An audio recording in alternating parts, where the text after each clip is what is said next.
Let's mic news wrap. Let's mic news wrap में अब सुनते हैं दिन भर की अहम खबरें सिर्फ 10 मिनट में। सबसे पहले सुर्खियां। राहुल गांधी की जेन जी से जुड़ने की एक और पहल, इंस्टाग्राम पर आस्क मी एनीथिंग सेशन किया शुरू, कहा आप मुझसे कुछ भी पूछ सकते हैं।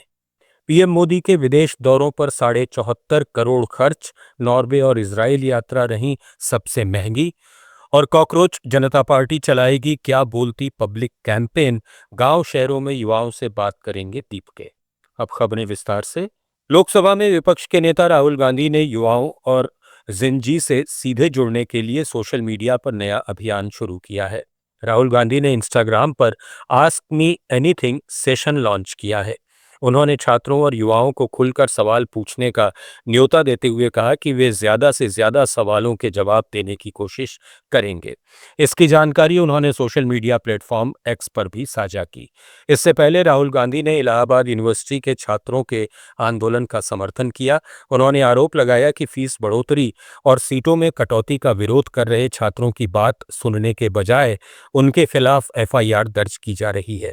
राहुल गांधी ने कहा कि सरकार युवाओं की आवाज दबा रही है, लेकिन वे छात्रों के मुद्दे लगातार उठाते रहेंगे।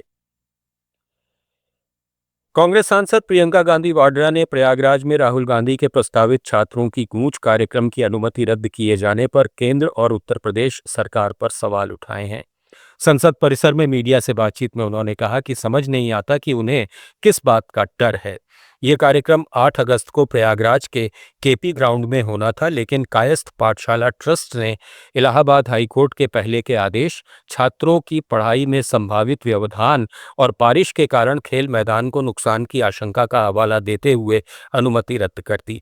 कांग्रेस का कहना है कि कार्यक्रम तय समय पर होगा और इसे रोकने की कोशिश राजनीतिक कारणों से की जा रही है। प्रयागराज में जो कार्यक्रम होना था, पता नहीं किस बात से डर रहे हैं।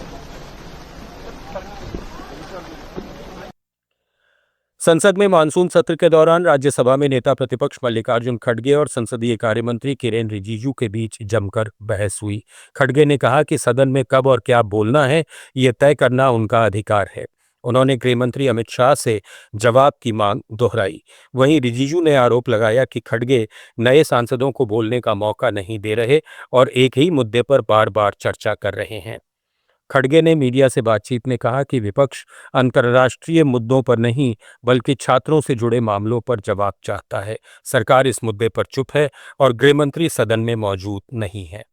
आपसे ये विनती की गई, भाई हमको प्राइम मिनिस्टर का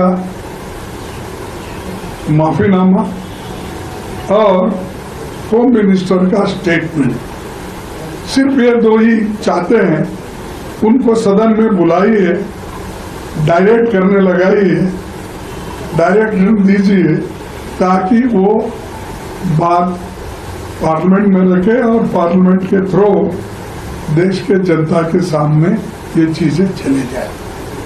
ये छोटी जो उनके कंट्रोल की बातें हैं, हम कोई आकाश में क्या चल रहा है, क्या दुनिया के कोने में क्या चल रहा है, इस सवाल का जवाब नहीं पूछ रहे थे। जो सीआरएफ है, आरएएफ है और पुलिस है, ये जो दौर्जन्य की है इसके बारे में ही हम पूछ रहे हैं, लेकिन उन्होंने लापता है। टीएमसी सांसद महुआ मोइत्रा ने आरोप लगाया कि जंतर मंतर पर 20 जुलाई से हुए प्रदर्शन के दौरान छात्रों और निहत्थे प्रदर्शनकारियों के साथ कथित बर्बरता हुई, लेकिन गृहमंत्री की ओर से कोई जवाब नहीं आया। दिल्ली पुलिस, सीआरपीएफ और आरएएफ गृह मंत्रालय के अधीन है, इसलिए इस मामले की जिम्मेदारी गृह मंत्री की बनती है। दिल्ली में मीडिया से बातचीत में उन्होंने कहा कि या तो कार्रवाई का आदेश दिया गया था या फिर गृह मंत्री को इसकी जानकारी नहीं थी। दोनों ही स्थिति में जवाबदेही तय होनी चाहिए।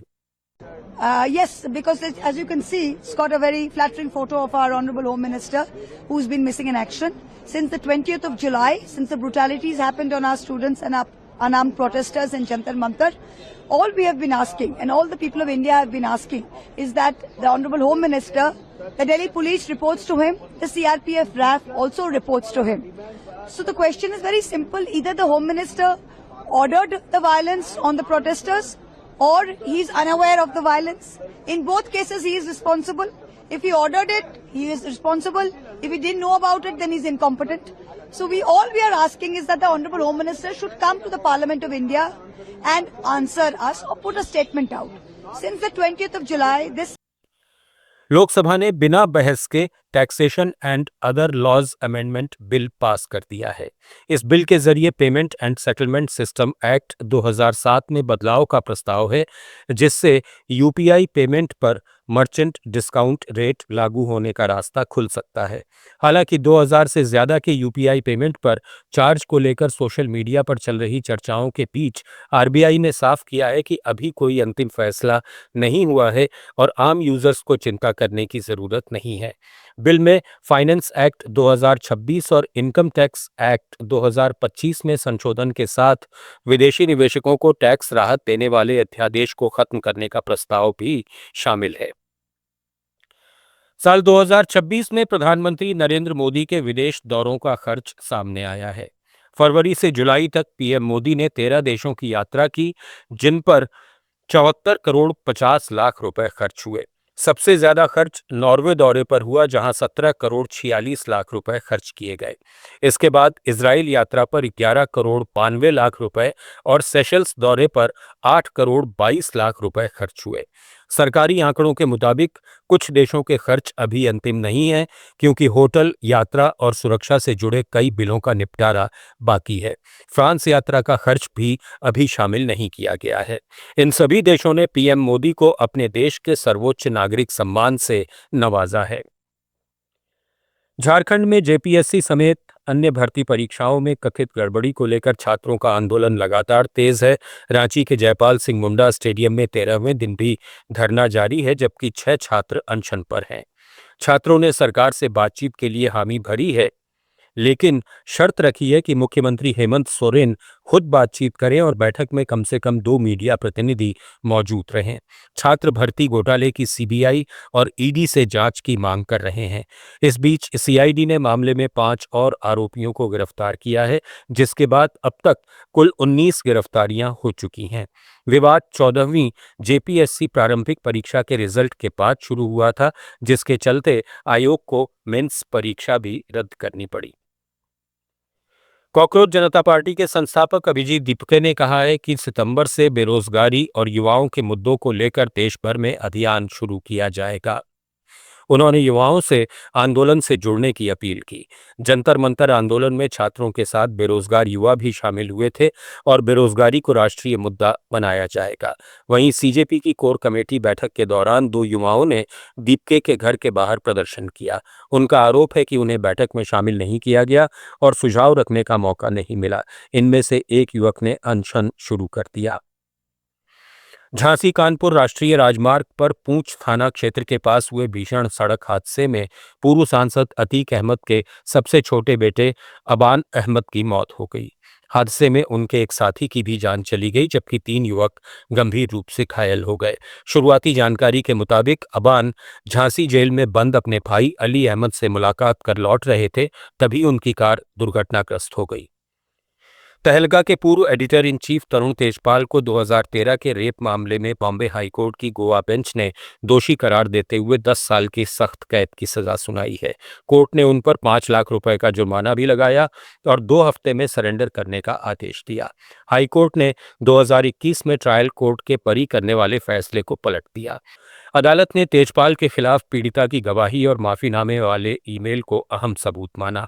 मामला 2013 का है, जब गोवा में थिंक फेस्ट के दौरान एक महिला पत्रकार ने तेजपाल पर होटल की लिफ्ट में यौन उत्पीड़न का आरोप लगाया था। तेजपाल ने फैसले के खिलाफ सुप्रीम कोर्ट जाने की बात कही है। न्यूज रैप में फिलहाल इतना ही। बने रहिए लेट्स माइक के साथ। आप सुन रहे थे let's mic more than radio. Follow कीजिए हमें हमारे सोशल मीडिया प्लेटफॉर्म्स पर।